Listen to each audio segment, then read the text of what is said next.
Nasabir Islamic Center, ujumbe wa leo. Bismillahirrahmanirrahim. Alhamdulillahi rabbil alamin wal aqibatu lil muttaqin wala udwana illa ala adh-dhalimin wassalatu wassalamu ala ashrafil mursalin wa ala alihi wa ashabihi wa man tabi'ahum bi ihsanin ila yawmiddin, amma ba'd. Baada ya kumshukuru Allah subhanahu wa ta'ala, kadhalika kumwombea ziada ya rehma na amani mtukufu wa daraja mtume wetu Muhammad sallallahu alayhi wasallam.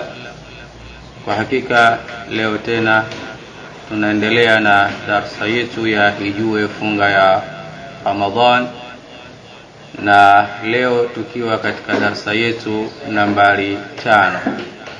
Jana katika darasa yetu ya nambari 4 tulizungumzia ni namna gani mwezi wa Ramadhani unaingia, yani kuthibiti kwa Ramadhani kwamba sasa Ramadhani imeingia na watu tuingie katika ibada ya funga ya Ramadhani. Na tukaona kwamba kuthibiti kwa Ramadhani ni mtu kuona mwezi au ukapewa habari juu ya kuonekanwa kwa mwezi, na kama ikitokea watu hatujauona mwezi kabla kwa siku 29 hatujauona mwezi na pakawa pana mawingu juu, basi hukumu inatutaka tukamilishe siku 30 za mwezi wa Shaaban.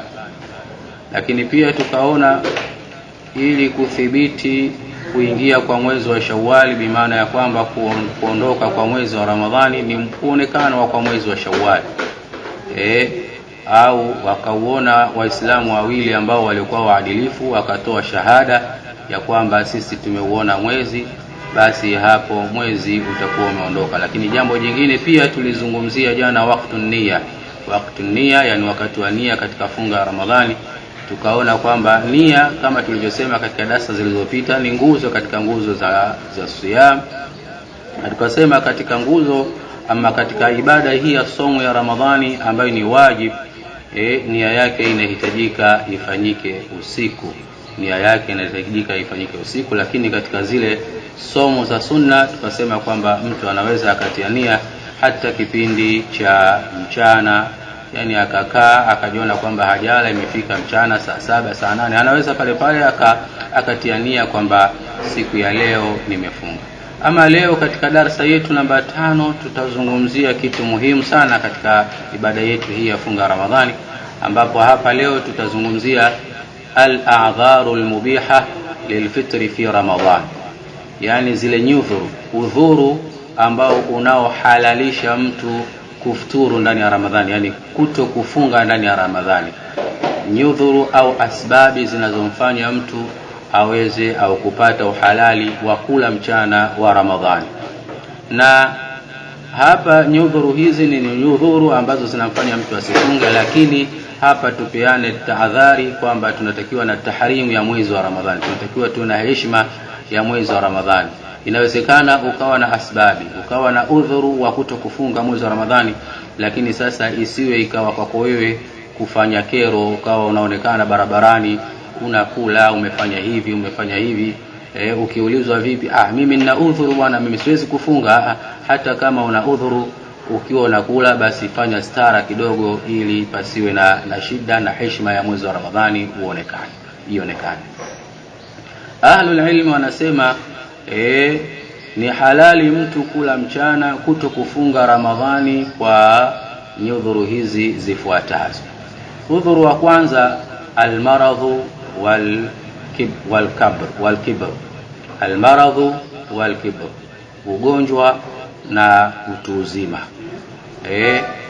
Inajuzu kwa mgonjwa ambaye kwamba mgonjwa yule ambaye anayetarajiwa kupona, inajuzu kwake yeye kuto kufunga Ramadhani, na hukumu inamtaka fa idha bari'a wajaba alayhi qada al-ayyam allati aftaraha. Lakini atakapopona basi analazimika au anawajibika kulipa yale masiku ambayo kwamba aliyokula au masiku ambayo kwamba hakufunga ndani ya masiku yale ya Ramadhani. Na hili amelisema Allah subhanahu wa ta'ala ndani ya Qur'ani pale aliposema ayyama ma'dudat, kwa akiyazungumzia masiku ya Ramadhani alisema masiku ya Ramadhani ni machache, ni masiku ambayo kwamba ni yenye kuhesabika.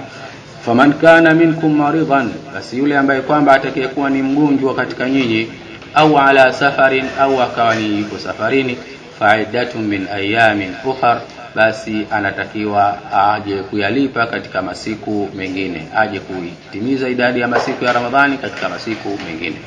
Lakini pia katika kauli nyingine ya Allah subhanahu wa ta'ala anasema, faman shahida minkum ash-shahra falyasum, yule ambaye atakayeshuhudia mwezi miongoni mwenu basi na afunge. Waman kana maridan au ala safarin, na yule ambaye kwamba atakayekuwa ni mgonjwa au yusafarini, fa'iddatun min ayamin ukhra, basi aje kulipa katika masiku mengineyo. Ndugu zangu, mgonjwa au maradhi ambayo yanayomfanya mtu asiweze kufunga ni yale maradhi ambayo mtu yanampa uzito kufunga. Ni yale maradhi ambayo mtu yanampa uzito kufunga, yani anampa shida, akifunga atakuwa na matatizo zaidi. Haya ndiyo maradhi ambayo kwamba yanayompa ruhusa mtu kuto kufunga.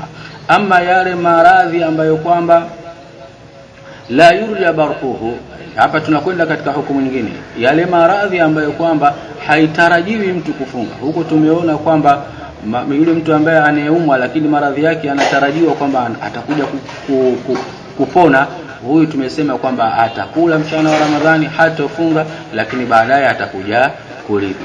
Ama yule ambaye ugonjwa wake hautarajiwi kupona, yani kwamba huyu maradhi yake haya ni ya milele na milele, kwamba ndio maisha yake anaishi na maradhi haya, au la ajizu anisiyam, au yule ambaye hawezi kufunga. Kuna mwingine kwamba haumwi lakini uwezo wa kufunga labda yeye hana, na uwezo wake ni ajazal mustamirra, ni ule ushindwaji wa kuendelea maisha yake tena kuanzia hapo yeye hawezi, kama vile mtu mzima, mzee.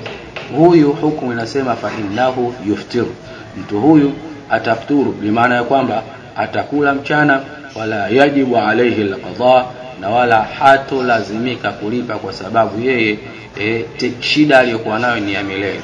Yeye hatofunga isipokuwa hatolipa kadhalika. Wa inma talzamu fidya, kitakachomlazimu yeye ni kutoa fidia, ni kulipa fidia. Fidia yenyewe ni aina gani? Bi ayat'ama an kulli yawmin miskinan, atamlisha kila siku atamlisha maskini, kwa sababu Allah azza wa jalla ja'ala al-it'am ma'adilan lis-siyam. Mwenyezi Mungu subhanahu wa ta'ala katika uadilifu wake na katika kutuonea kwake huruma ameijalia au amekijalia chakula kuwa kinalingana sawa na funga. Amekijalia chakula kuwa kinalingana sawa sawa na funga kwa yule mtu ambaye kwamba asiyeweza kufunga. Amesema al-Imam al-Bukhari rahimahullah, amma mtu mzee, amma sheikhul kabir idha lam yatiqu as-siyam, amma yule mtu mzee, mtu mzima asiyekuwa na uwezo wa kufunga, mtu huyu hatakiwi kufunga. Faqad at'ama Anas ba'da ma kabira aman au amain. Mtu mzee akiwa mtu mzee tena hawezi kufunga, huyu hatakiwi kufunga, kwa sababu imetolewa dalili. Anas, sahaba wa Mtume sallallahu alayhi wasallam, yeye aliwahi kuwa alilisha chakula tu baada ya kuwa mtu mzima. Alipofikia kipindi cha utu uzima, Anas alikuwa analisha chakula. Anasema alilisha chakula takriban kwa mwaka mmoja au miaka miwili, yani saumu za miaka miwili au saumu ya mwaka mmoja. Kila siku alikuwa akilisha chakula. Ibn Abbas radhiallahu anhuma anasema, fi shaykh al-kabir wal mar'atu al-kabira la yastati'ani an yasuma falyat'ama makana kulla yawmin miskina. Anasema watu wazima, mtu mzima wa kike au mtu mzima wa kiume, ambao kwamba hao hawawezi kufunga, hawa hukumu yao falyat'ama, walishe chakula katika kila siku ile ambayo waliokuwa hawafungi, basi wanatakiwa waweze kulisha chakula. Na chakula hiko ni chakula cha aina gani? Ni kile chakula ambacho kwamba kinacholiwa, kinachopendwa katika ule katika ule mji ambao kwamba anaoishi yeye pale. Na chakula hiko kina kiasi gani? Ni kiasi cha pishi moja na robo. Pishi moja na robo. Kwa hiyo udhuru wa kwanza ambao unamfanya mtu asiweze kufunga, asiingie katika ibada hii ya kufunga, ni mtu ambaye mwenye maradhi na mtu mzima. Mwenye maradhi wako aina mbili. Kuna yule ambaye mwenye maradhi ambaye kwamba yanatarajiwa kupona, huyu hatofunga, lakini akishapona basi anatakiwa aweze kulipa ile saumu, na atalipa saumu. Ama yule ambaye ugonjwa wake si wa kupona au ni mtu mzima, hawa hawatofunga, isipokuwa watatakiwa tu walipe fidia ya kibaba kimoja, Lakini sababu ya pili ambayo ni ya udhuru wa kutokufunga as-safar ni kusafiri. Kwa hiyo ni halali kwa yule ambaye mwenye kusafiri kufungua mchana wa Ramadhani, kutokufunga mchana wa Ramadhani, kula mchana wa Ramadhani, lakini wajibu alayhi alqadha, msafiri analazimika kulipa hizo siku ambazo hakufunga kwa sababu alikuwa safarini, kama Allah subhanahu wa ta'ala anavyosema ndani ya Qur'ani, faman kana minkum maridan au ala safarin fa'iddatun min ayamin ukhra. Ama yule ambaye atakayekuwa ni mgonjwa katika nyinyi au yupo safarini, basi alipe katika masiku yanayokuja. Aya nyingine kama tuliyosoma hapo juu, faman shahida minkum ash-shahra falyasum waman kana maridan au ala safarin fa'iddatun min ayamin ukhra. Lakini pia kwa kauli ya Mtume sallallahu alaihi wasallam pale alipoulizwa kuhusiana na funga ya mwenye kusafiri, Mtume sallallahu alaihi wasallam aliuliziwa, inakuwaje funga ya mtu ambaye mwenye kusafiri, mtu yupo ndani ya safari, saumu yake inakuwaje? Mtume sallallahu alaihi wasallam akasema, in shi'ta fasum wa in shi'ta fa'aftir. Ukitaka funga, upo safarini, ukitaka funga, na kama ukitaka basi usifunge, futuru. Na yeye mwenyewe Mtume sallallahu alaihi wasallam aliwahi kutoka Madina, alikuwa amekwenda Maka swaiman, alikuwa yupo ndani ya funga. Yeye mwenyewe Mtume sallallahu alaihi wasallam aliwahi kutoka Maka akawa anakwenda zake Madina, ametoka zake Madina na kwenda zake Maka swaiman fi Ramadhana, kwa hali ya kuwa yupo ndani ya saumu, tena ndani ya saumu ya Ramadhani. Mtume sallallahu alaihi wasallam alikuwa safari, lakini anasema falamma balagha al-kadidi aftar. Alipofika sehemu ambayo ilikuwa inaitwa Kadidi, Mtume sallallahu alaihi wasallam alifungua saumu yake. Masahaba walivyomwona Mtume sallallahu alaihi wasallam amefungua, fa aftara an-nas, na watu nao wakafanya, watu nao wakafuturu, maana na watu nao wakafungua zile saumu zao. Kwa hiyo ni halali kutokufunga katika safari, lakini safari hiyo iwe ni ile safari ndefu, safari ambayo ni halali ndani yake kupunguza swala. Yani kiwango chake ni kile kiwango ambacho mtu anaruhusiwa kupunguza swala. Safari ambayo mtu anaruhusiwa kupunguza swala, ndiyo safari hiyo kadhalika mtu anaruhusiwa kutokufunga. Na safari ambayo mtu anaruhusiwa kutokufunga ni ile safari ya halali. Ni safari ile ya halali, bi maana kwamba isiwe ni safari ya nini, ya kimaasi, au safari ambayo kwamba yuridu bihi tahayuli ala siyami, au tahayuli ala alfitri.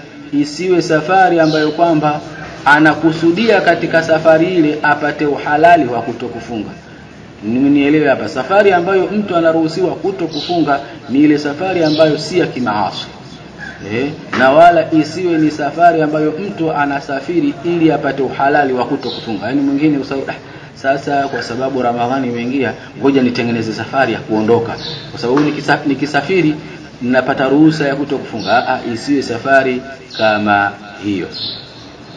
Na kadhalika hapa tunataka tuelewe kwamba wa insama almusafir, ikiwa mwenye kusafiri ataamua kufunga yeye mwenyewe, sahha saumahu, saumu yake tasihi. Na kadhalika itatosha kwa hadithi ya Anas ibn Malik radhiallahu anhu. Anas anasema, kunna nusafiru ma'a an-nabii sallallahu alaihi wasallam, tulikuwa sisi tukisafiri na Mtume sallallahu alaihi wasallam, basi tulivyokuwa safarini, falam yu'aibu saimu ala almuftiri wala almuftiri ala saim, katika sisi tuliofunga hakuna aliyemwaibisha ambaye hakufunga, yani ambaye kaamua kutokufunga kwa sababu ya safari, hakuna aliyemwaibisha, na wala yule ambaye hakufunga hakumwaibisha yule ambaye aliyefunga, kwamba labda aliyefunga akamwambia wewe yani kisafari kama hichi tu unaacha kufunga, au yule ambaye asiyefunga akasema kwamba kuna ruhusa ya Mungu bwana, acha swala la kufunga. Kwa hiyo bimaana falam yu'idu saimu ala alfitri wala almuftiri ala saim, hakumwaibisha aliyefunga kumwaibisha asiyefunga, wala asiyefunga hakumwaibisha yule aliyefunga. Kwa hiyo manake wote tulikuwa katika mtindo huo. Kuna wengine waliamua kufunga na kuna wengine wakaamua kuto kufunga. Lakini sasa mtu ambaye aliyekuwa safarini akaamua kufunga, basi ahakikishe sharti lililokuwa kubwa kwake yeye alla yashuka alayhi sawmu fi safar, isije ikamletea uzito ile funga yake ndani ya safari yake. Yani asiwe anajilazimisha kufunga na aliyakuwa yupo ndani ya safari, halafu safari yenyewe haihitaji yeye kufanya nini? Kufunga. Fa in shaqqa alayhi au adharra bihi faltiru fi haqqihi afdal. Ikiwa pana mashaka upo ndani ya safari, pakiwa pana mashaka kufunga kwako au utapata madhara kufunga kwako ndani ya safari, ni bora kuto kufunga, ni bora mtu uchukue ruhusa ya Allah subhanahu wa ta'ala. Kwa nini? Kwa sababu Mtume sallallahu alaihi wasallam katika zama zake aliwahi kumuona mtu yupo safarini mtu saima na amefunga, lakini kufunga kwake alikuwa amepata dhiki kwa kufunga kwake, dhiki ambayo mpaka alikuwa akianguka mpaka watu wakawa wanamwekea vivuli. Sasa wanamwekea vivuli, wanamzunguka ili kumwekea kivuli kutokana na shida ya joto, na yeye amefunga. Watu wanamkusanyikia pembezoni mwake. Mtume sallallahu alaihi wasallam alivyo akawaulizia, kwani huyu mtu ana shida gani? Watu akamwambia huyu bwana amefunga. Mtume sallallahu alaihi wasallam akasema, laisa min albirri siyami fi safar, si ucha Mungu mtu kufunga ndani ya safari, si ucha Mungu mtu kufunga ndani ya safari. Kwa hiyo kama safari yako itakuwa ina shida endapo utakapofunga, basi ni afdalu na ni bora kwako wewe kuto kufunga. Koja tufate mapumziko kidogo hapa insha Allah, kisha tuyamalizie mambo mengine ambayo yanaleta udhuru wa mtu kufunga. Wassalamu alaikum wa rahmatullahi wa barakatuh.